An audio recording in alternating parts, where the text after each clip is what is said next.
Hello అందరికీ. మీరు చూస్తున్నది ఇదొచ్చేసి బ్లూబెర్రీ ఫిల్లింగ్ అండి. నిన్న కేక్ స్ట్రోక్స్‌ది పెట్టాను కదా! దాని ఫిల్లింగ్ ఈరోజు అప్‌లోడ్ చేస్తున్నాను. సో, బ్లూబెర్రీ కేక్ ఫిల్లింగ్ చేయడానికి నేను బ్లూబెర్రీ క్రష్ యూజ్ చేస్తానండి. మీకు కావాలంటే బ్లూబెర్రీ కంపోట్ కూడా యూజ్ చేయొచ్చు. అండ్ విప్పింగ్ క్రీమ్‌లోకి నేను ఎమల్షన్ యాడ్ చేశాను. వీడియోలో స్టార్టింగ్‌లో చూపించిన విధంగా. Colour Mist కంపెనీదనమాట.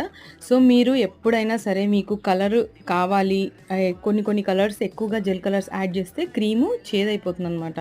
సో, మీరు అలా వద్దు అన్నప్పుడు మీరు ఎమల్షన్స్ యాడ్ చేసుకోవచ్చండి అందులోకి.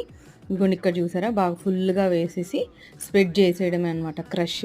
మనకి తింటే ప్రతి బైట్‌లోనూ మనం పెట్టే ఫిల్లింగే తెలియాలి కానీ క్రీమ్ మాత్రం తెలియకూడదు. అండ్ వేలు చూసారా ఎంత మాయిస్ట్‌గా ఉందో. సో, సోకింగ్ అలా ఉండాలనమాట. వేలు మాయిస్ట్‌గా ఉండాలి. ఇలా ప్రెస్ చేస్తే వాటర్ మాత్రం రాకూడదండి. అప్పుడు మీరు చాలా ఎక్కువగా ఓవర్ సోకింగ్ చేసినట్టు అర్థం అనమాట. ప్రెస్ చేసినప్పుడు వేలు మాయిస్ట్‌గా ఉంటే కరెక్ట్ సోకింగ్ అని అర్థం. ఉంటాను. బాయ్.